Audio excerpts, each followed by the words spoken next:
No? Just want to make sure everyone is paying attention.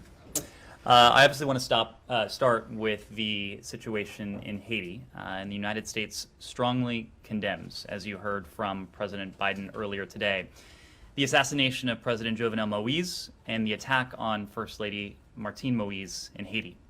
We extend our deepest condolences to President Moise's family and his loved ones and to the people of Haiti in the midst of this tragedy. Those who seek to accomplish their political goals through violence and by subverting the rule of law will not succeed in thwarting the Haitian people and their desire for a brighter future. We urge Haitian authorities to bring those responsible to justice. The United States calls on all political parties, civil society groups, and stakeholders to echo what we've heard from Acting Prime Minister Claude Joseph's call for calm and to work together in the wake of this tragedy and to ensure peace and democratic governance. So with that, I'm happy to take your questions. So just before returning to Haiti, I got an extremely brief thing on something else, but it's a logistical thing kind of, and that's the Hong Kong consulate, which has been closed for a couple days now because of a COVID case. Has that spread, do you know? Is there anything more you can say about that? I'm not in a And position... I only ask this now because I forget about it. I understand. I'm not in a position to offer an update on the operating status there. As you know, our embassies and posts around the world are constantly calibrating their operations given the state of COVID or any other issue that may affect the workforce, but I don't have an update to offer. On Haiti, then, is there any, this isn't exactly, it's bad, but it's not exactly a coup. I mean, it's not the government hasn't been overthrown or anything like that. So is there any implication, assistance-wise or any other wise, for Haiti related to the administration policy towards Haiti? There is Acting Prime Minister Claude Joseph has assumed charge.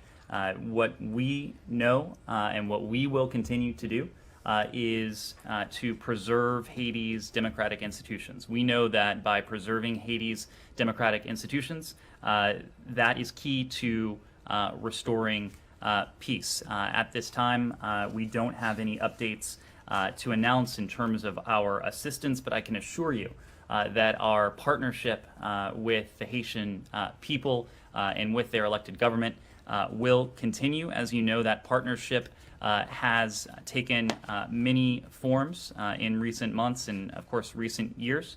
In January of this year, we announced $75.5 million in support for a wide range of issues, and that includes democratic governance, health, education, agricultural development, strengthening pre-election activities through the Consortium for Elections and Political Process Strengthening Program. We have also been a strong partner for Haiti and the Haitian people when it comes to security and when it comes to law enforcement as well. And much of that has been overseen by our Bureau of International Narcotics and Law Enforcement Affairs. They've provided direct assistance to the Haitian National Police over the years, and as a direct result of this INL support, the Haitian National Police have trained officers from a number that was less than 10,000 in 2010 to nearly 15,000 Haitian National Police officers today. We have continued to encourage Haiti to take a holistic approach to countering violence and to countering gangs, and we provided $5 million to strengthen the Haitian National Police's capacity to work with communities to resist gangs as well. And I would be remiss if I didn't note our support to Haiti's pre-election activities. And USAID is providing more than $3 million to the consortium I mentioned before. And those activities for which these funds are earmarked include focusing on improving electoral administration, strengthening the competitiveness of political parties, educating voters on electoral processes, promoting electoral transparency, and ensuring inclusive voter participation as well. So this is just one, these are just several metrics of our support for the Haitian people, and that will not waver in the wake of this. Given the history of U.S. intervention in Haiti, which has been numerous times over the course of the last century and a half, is there any appetite in this administration for some kind of to intervene if the situation gets to be dire? This is a relatively close neighbor that has in the past seen massive outflows of people trying to escape. So if the situation deteriorates, and I realize this is a hypothetical, but is there any appetite for a return? To us, Matt, Yeah. Haiti is a partner, and that is how we will treat this relationship. It is how we have treated Haiti. It is how we will going forward. We would echo what we have heard from the acting Prime Minister, Claude Joseph, in his calls for calm, his calls for the Haitian people to work together, to ensure peace, to ensure democratic government. The United States has and will continue to stand by to provide assistance to the Haitian people. So on Haiti, the ambassador told us that he has been in touch with State Department and a number of different agencies in U.S. government. Can you at least say, you just said that you can't give an update on the U.S. assistance, but can you at least say perhaps a new package is being formed and you guys are working on something new on top of these quite little numbers, $5 million, $3 million that you just mentioned? $75.5 million. Okay, I missed that. We have been in regular contact with the acting Prime Minister, Claude Joseph. We are prepared to respond to requests for assistance. Our ambassador to Haiti, Ambassador Sisson, has been in regular contact with a range of Haitian officials. She has spoken to the acting Director General of the Haitian National Police. Of course, Ambassador Thomas Greenfield at the UN this morning spoke to Haiti's permanent representative to the UN.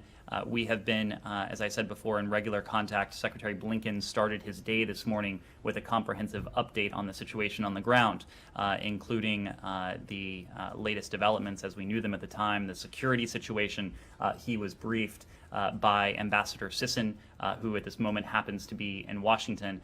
He was also on the phone with the DCM, who is on the ground in Haiti right now, DCM Nicole Theriault, as well as other members of his team. So we are prepared to receive additional requests for assistance from Haitian authorities. Can you also confirm if First Lady is being flown to Miami to receive medical treatment? Well, we of course are familiar with the reports that the First Lady Martine Moise was injured in the attack. We know that she was taken to receive medical treatment.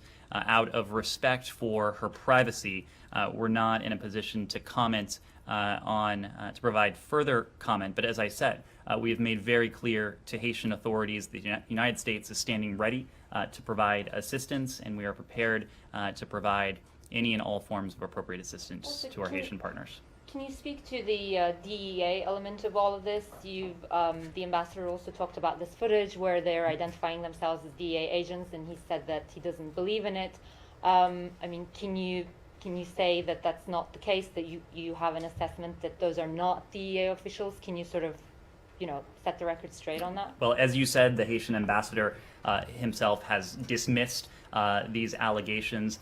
These reports are absolutely false. The United States condemns this heinous act. These false reports are nothing more than that, just false reports.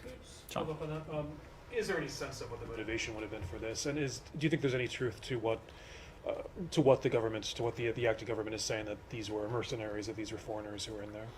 Well, Sean, we just don't have clear answers at this time. What we do know and what I've said is that Haitian authorities are investigating. We stand ready to offer assistance to that investigation, but obviously we're going to let that investigation play out, and of course the Haitian authorities are in the lead on that investigation. Just one more thing on that. You earlier this year you were mentioning about the elections in Haiti, and you called for them to go ahead and schedule later this year. Is it still the view of the United States that that elections in September are a good idea? It is still the view of the United States that elections this year should proceed. We know that free and fair elections are the democratic path towards ending Haiti's irregular and prolonged rule by decree and restoring its parliament, which as of now has lapsed.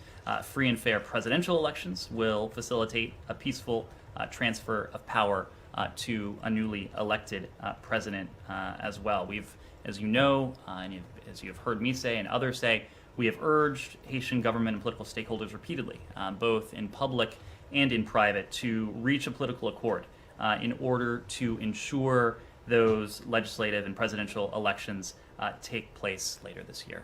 Yes. Thank you. Nazira Karimi, Afghan independence journalist. Sure. Let's stay in Haiti for just a moment. I will Can come I back to you. change the subject? I'll come back to you if that's okay. Sure. We'll take a No couple more problem. on Haiti. Yeah, just two questions about Haiti. I want to ask this a slightly different way. Can you confirm that there currently is a pending request for defense equipment from Haiti? We expect to be in receipt of formal requests. We stand ready to receive them, but as of right now, I'm not in a position to confirm that we've received a formal request. Okay, and what was the administration's position on the president's legitimacy as a leader of the country? Obviously, the opposition says his 5-year term expired last February. The Haitian constitution is clear on this point. As we've said, we supported elections later this year. We still support those elections later this year, believing and knowing that President Moise's term was to end next year. Quick question on Haiti. The current U.S. ambassador to Haiti has been nominated to a different position at the State Department. Is there any plan to speed up the process to naming a new ambassador to that country? Well, as you know, Ambassador Sisson is still in that role. She was actually supposed to travel back to Haiti today after consultations here in Washington. She expects to go back to Haiti just as soon as she is able to travel there. We also are very fortunate to have a very capable DCM in Haiti, Nicole Theriault, whom I mentioned before. So if and when Ambassador Sisson moves on to her next role, I can assure you we will have a very capable leader in charge of our post in Port-au-Prince. And I have a quick question, asking slightly different way. So the Haiti's Prime Minister and Ambassador said the attackers were foreigners. If that is so, does the U.S. have any measure in place to prevent them from escaping to the United States? So this is another investigative question, and unfortunately, the investigation, of course, is in the early phases. We are ready and willing to support Haitian authorities in that investigation, which they are leading, but we will have to refer investigative questions to Haitian authorities. Again, reiterating that we are willing to cooperate with any requests they may put forward. Thank you. Thanks. Yes, Haiti still? No. Anything else on Haiti? I will come back to you on Afghanistan, yes. Sure. Thank you. Nazira Azim Karimi, Afghan journalist. As you know, sir, since U.S. and NATO withdraw their soldier in Afghanistan, it's very complicated. Afghan people, they are very worried. And recently, Iran hosted the Taliban and Afghan official for a meeting. Today, they already had a meeting. Any comment about that? And the meantime, Taliban attacked to Badghis province. Of course, it's very dangerous. Do you think that it's not against the agreement between U.S. and Taliban in Doha, Qatar? Well, when it comes to the Iran-hosted talks, we're of course aware that Iran has hosted a meeting between the Taliban and the Islamic Republic negotiating teams. This is what we've always said, that Afghanistan's neighbors and countries in the region, they too have a stake in Afghanistan's future. They need to use their influence in ways that are positive, in ways that are constructive, in ways that promote the cause of peace, in ways that support the people of Afghanistan. We know that regional consensus and support for an Afghan-led, Afghan-owned peace process, it's important for an enduring peace. When it comes to the recent violence, this is something obviously we have spoken to quite a bit, and the point remains that no government that might come to power in Afghanistan through the use of force at the barrel of a gun will have legitimacy or the support, and that can be especially critical, from the international community. Nor would a government that comes to power by force have the support of the people of Afghanistan. And what we ultimately hope to help support and will seek to help support is a just and durable settlement. Every party has an interest in a settlement being durable. The Afghan people have been burdened and in many cases brutalized by 40 years of civil war.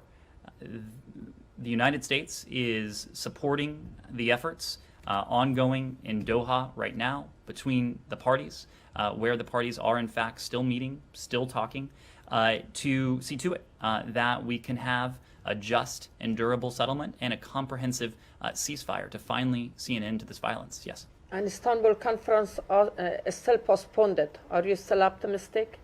Well, obviously the talks in Doha are ongoing. The parties continue to meet in Doha. We're grateful for Qatar's role and Qatar's role in hosting those talks. We do welcome Turkey, Qatar, and the UN's outstanding offer to host negotiations between the parties.